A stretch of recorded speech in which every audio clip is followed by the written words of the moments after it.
The specification states the following: social influence, types of conformity, internalization, identification, and compliance, explanations for conformity, informational social influence, and normative social influence, and variables affecting conformity, including group size, unanimity, and task difficulty as investigated by Ash, conformity to social roles as investigated by Zimbardo, explanations for obedience, agentic state, and legitimacy of authority, and situational variables affecting obedience, including proximity and location, as investigated by Milgram and Uniform, dispositional explanation for obedience, the authoritarian personality, explanations of resistance to social influence, including social support and locus of control, minority influence, including reference to consistency, commitment, and flexibility, the role of social influence processes in social change.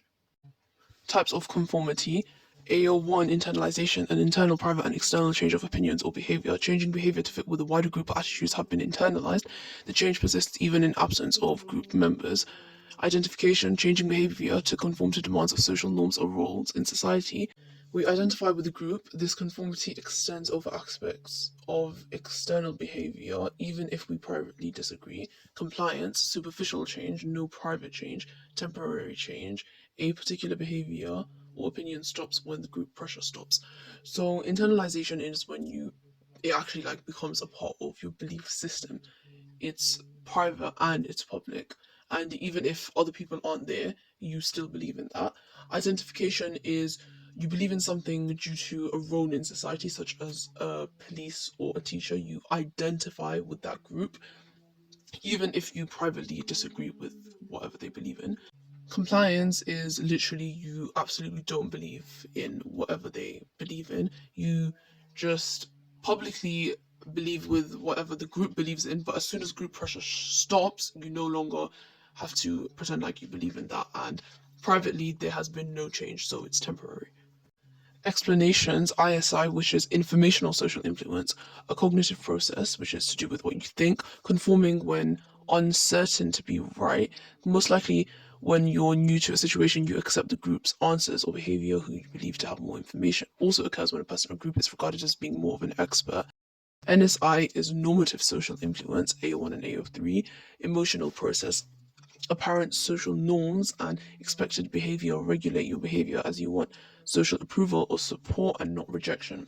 So informational social influence, it's to do with what you think. You gain information, hence you behave in a certain way, or also you behave in that way because the person you're getting the information from is seen as more of an expert in that field. Normative social influence, you don't want to be rejected and you want social approval. So, in terms of behavior, you act according to that. The study of Ash, evaluation of his study, and factors affecting conformity. So, in the study, participants had to match which of three lines matched the standard line. So, there was a standard line and three lines next to it. They just simply had to match which of those three lines matched that standard line. There were 6 to 8 Confederates, so these people were working with the researcher, and they deliberately gave the wrong answer on 12 out of 18 trials. Participants conformed 32% of the time, 75% conformed on at least one trial.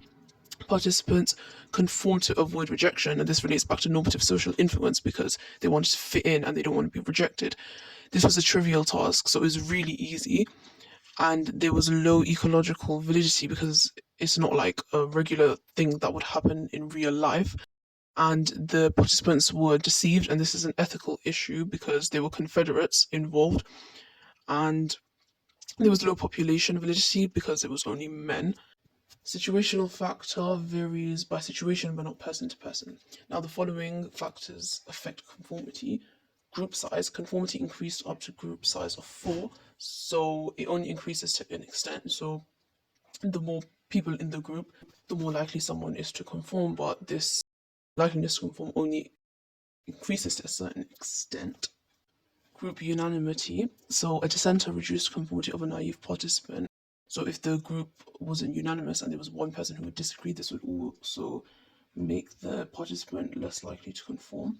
Task difficulty. Comparison lines were more similar in length, less likely to dissent but conform.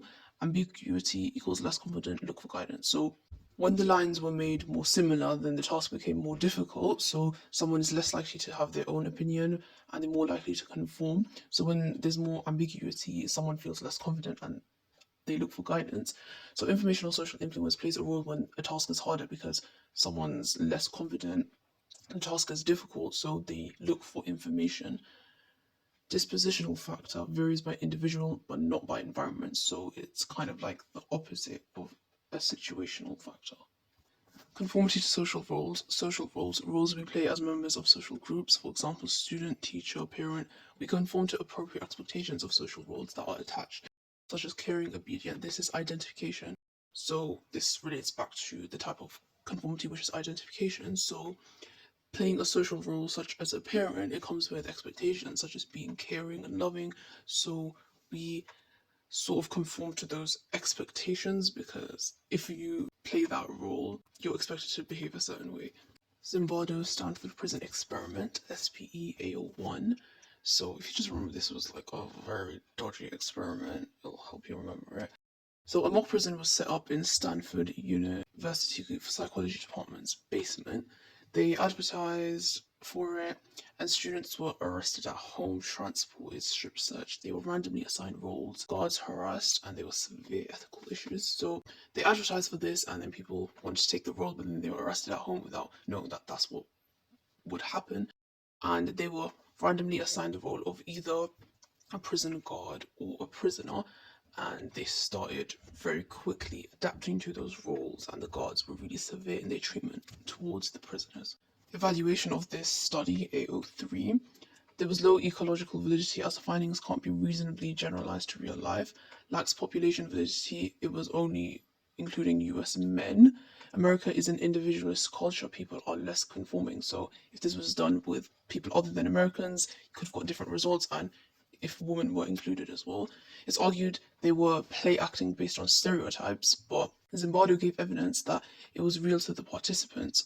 Quantitative data, 90% of prisoners' conversations were about prison life, giving the study internal validity. And the random role assignment meant that it was also a little valid because they were randomly given the role of either a guard or a prisoner, so they didn't know which role they would get. Emotionally stable individuals were chosen, so different behaviors must have been due to pressures and not due to personality differences. So they're saying that basically the results that they got from this must have been only due to the pressures of the situation because it wasn't due to their personality because they chose specifically individuals who are emotionally stable. And also Zimbardo said that it has internal validity because the prisoners would literally have conversations about prison life, so it was quite similar to real life in that regard. However, it said that the conclusions are exaggerated. Only 1/3 of guards were brutal, so it wasn't all of the guards that were harassing. Ethical issues, a student wanted to leave and was regarded by Zimbardo as a prisoner asking to be released. Lack of fully informed consent and arrest, psychological harm, humiliation, and distress, but Zimbardo couldn't predict this. So it was very ethically wrong that one of the psychology students wanted to leave this study, but when he talked to Zimbardo about this, Zimbardo treated him like he was still part of the game and was like playing the role of a prisoner who wanted to be released, so he couldn't leave. And these students who agreed to this, they weren't fully informed, and it wasn't really consensual because they were just arrested from their houses, but they didn't know that that was part of what was going to happen. There was a lot of psychological harm, humiliation, and distress to these students. But in Zimbardo's defense, he couldn't have predicted that this was what would happen. However, a strength of this is that it got formal recognition of ethical guidelines and an ethics committee review. So people realized, okay, this is how things are actually happening. So an ethics committee review was set up.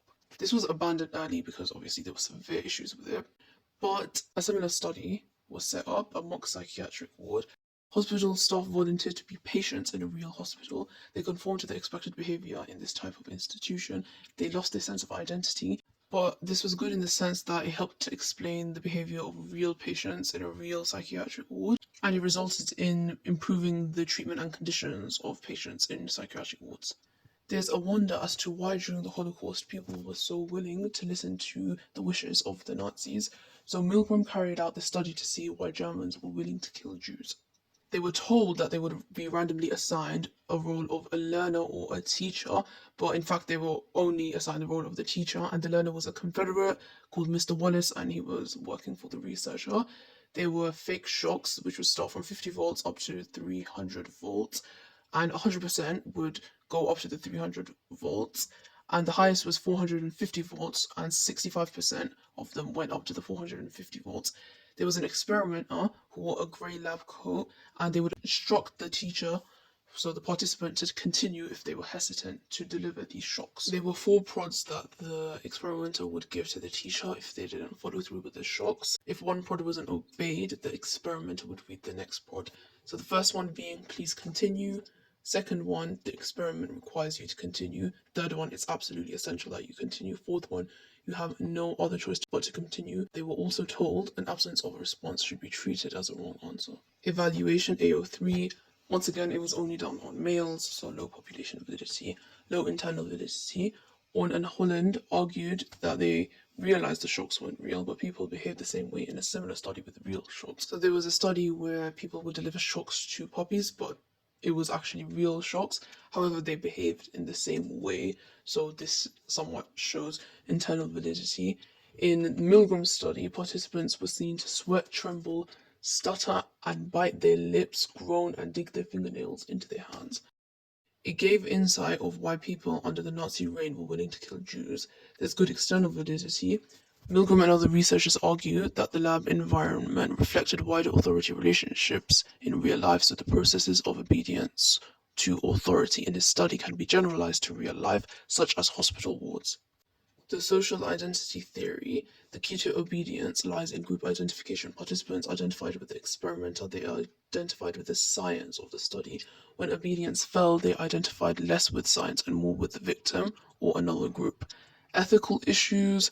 3 had full-blown seizures, so 3 of the participants, one of them so severe that they had to stop the study altogether.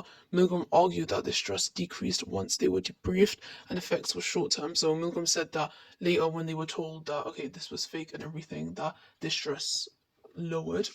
And he said that the effects of this study were short-term. The agentic state.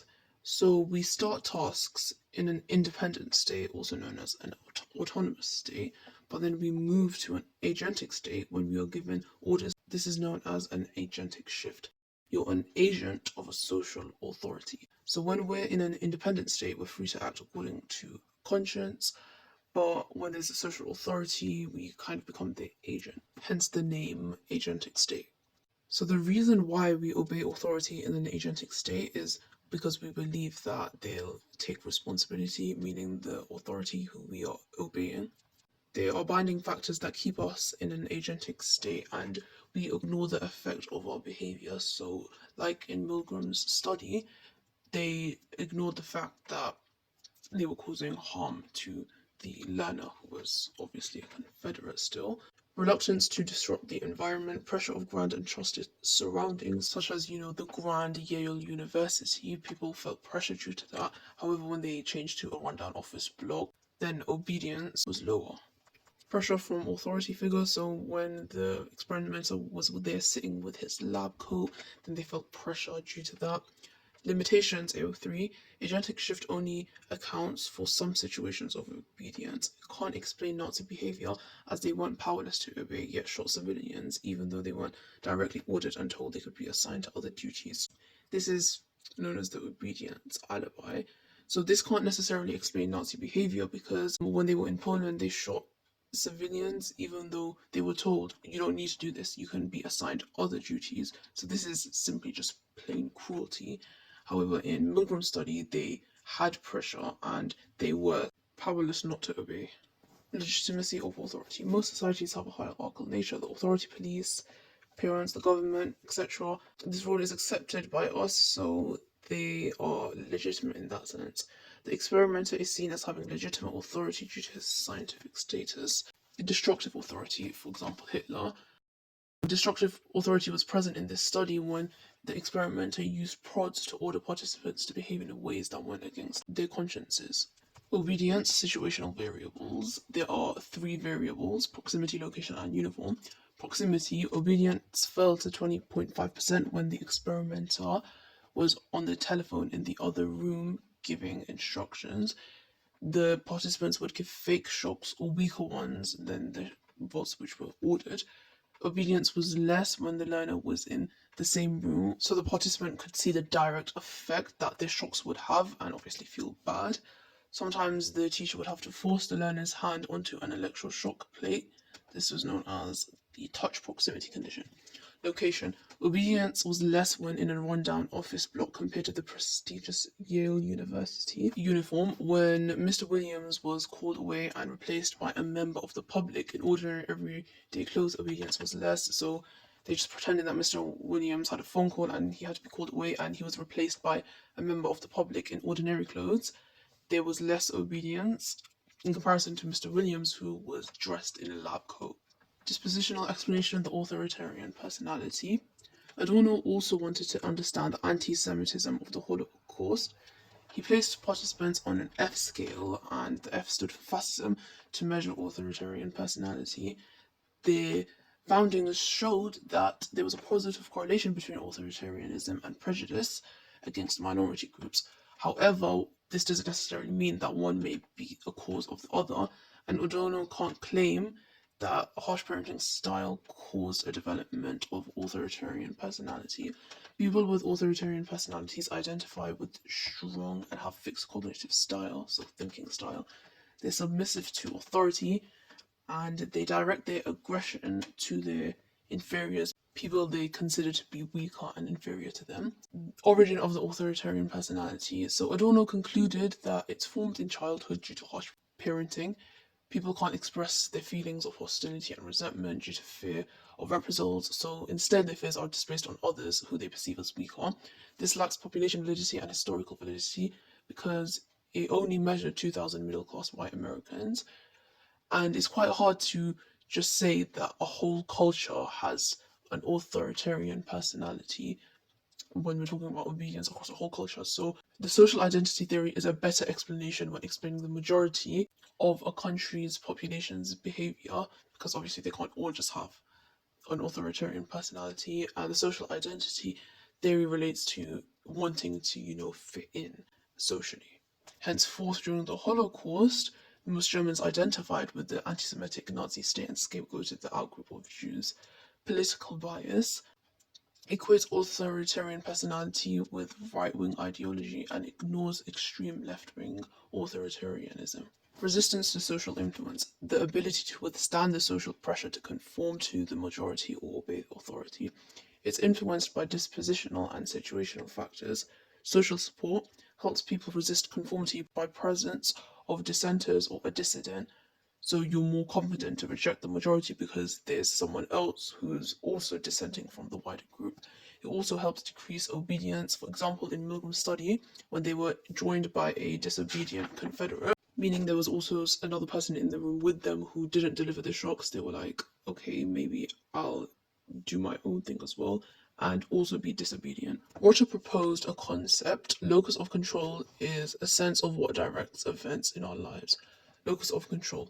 An internal locus of control is when you believe you have personal control over events that occur in your life and you take responsibility. You're less conforming or obedient. Holland repeated Milgram's study and found that they're less likely to obey. If you have a high external locus of control, you believe things are out of your control and it's more like down to luck, such as, oh, I passed this exam because it was easy, as opposed to if you have internal locus of control, I passed this exam because I revised really well. A continuum, most people lay in between, so high internal locus of control at one end and high external locus of control at the other. However, there's contradictory research. Locus of control can't explain why people have become more external and disobedient recently. Twenge, I'm not really sure how you pronounce his name. Minority influence, which leads to internalization. Moscovici's blue side, green slide study. All 36 slides were actually blue, but there were 2 Confederates, and there were 6 of them altogether, so 4 participants, 2 Confederates. And these 2 Confederates were the minority, and they would say green on some occasions. There was a control group, and in the control group there were no Confederates, and they were all real participants, and they would only get the wrong answer 0.25% of the time. This was a trivial task, very easy, just name the color of the slides. but it has low ecological validity. It's not like a general thing you do in real life, just naming colours of slides. When the minorities were consistent in their views, it would attract the attention of the majority over time. A consistent minority disrupts established norms and creates uncertainty, doubt, and conflict. There are two types of consistency: synchronic consistency, so all the members agree, so basically they're synchronized. Diachronic consistency is consistency over time, the majority doesn't change their view. Commitment is more powerful. For example, personal sacrifices show dedication and that they're not just acting out of self-interest. This is the augmentation principle. Flexibility. Nemeth argued extreme consistency may seem rigid, dogmatic, inflexible, and off-putting to the majority. Minority influence is more effective if they can adapt, accept counter-arguments, and show flexibility and compromise. Obviously, if someone's too inflexible, they seem stubborn, and the majority isn't really going to listen. But if you can see, oh wait, the minority can adapt and accept counter arguments, they're not completely stubborn, they can show some compromise, then the majority will also show some compromise. The snowball effect. By using the three above, meaning consistency, commitment, and flexibility, the majority think more deeply and are converted, and then eventually the minority view becomes the majority view. This is known as the snowball effect. Martin et al. Found minority views have longer effect as they're deeply processed. Nemeth investigated the idea of flexibility. This study had high ecological validity because it is like something that would happen in real life. So there was a mock jury, 3 participants, and 1 Confederate. The groups would decide on the amount of compensation to be given to a victim of a ski lift incident. When the Confederate, who was the minority, was inflexible and refused to change his position for a low amount, it had no effect on the majority. However, when that minority Confederate would compromise, the majority also compromised and changed their view. So this experiment questions the importance of consistency, because if you're too consistent, you come off as stubborn and the majority aren't really going to listen to you. However, when the minority showed that they can be flexible, then the majority were also flexible and willing to compromise. Okay, one topic left, guys. We can do this. Social change. When a society as a whole adopts new attitudes and beliefs and the view becomes the norm. Normative social influence can lead to social change by drawing attention to what the majority is doing. So firstly, we've got initialization. The minority draws attention through social proof, such as civil rights movements of the 1950s and the 1960s, marches and protests, petitions, such as the suffragette movement, which was full of white racists, so do keep that in mind. Consistency and sacrifices, which is the augmentation principle once again. For example, imprisonment, loss of income. This gives a powerful message because it shows that the minority, they're willing to go through these sacrifices to get their message across. So they're not just acting out of self-interest. Deeper processing. People who simply accepted the status quo began to think about the unjustness of it. So they saw what people were doing, these sacrifices, then they actually started to think about these injustices. And then the snowball effect occurs. So, for example, the messages of Martin Luther King, it eventually led to the 1964 Civil Rights Act. Then there's finalization and government and officials make laws. Social cryptomnesia then occurs. So people undoubtedly remember that a change has occurred, but they don't remember how exactly that change came about or originated. Evaluation. Normative social influence is a valid explanation for social change. When messages were displayed about how resident neighbors were reducing their energy, there were significant decreases in energy consumption. So this was a founding of Nolan. Nemeth argues minority influence is indirectly effective, slow, and appears later. It's limited due to the importance of identification, which is overlooked in minority influence research. Change doesn't happen quick enough because only the minority is doing it and it's too slow. Deeper processing. Moscovici's conversion theory argues that minority and majority influence involve different cognitive processes. Minority influence causes deeper thinking than majority influence, conformity. However, Mackey disagrees, and he says that majority views are processed more deeply than minority views, challenging a central element of the process of minority influence, casting doubt on the validity of Moscovici's theory. It may be incorrect because he's saying that in fact, actually, people process majority views more deeply, which is the opposite of what Moscovici is saying.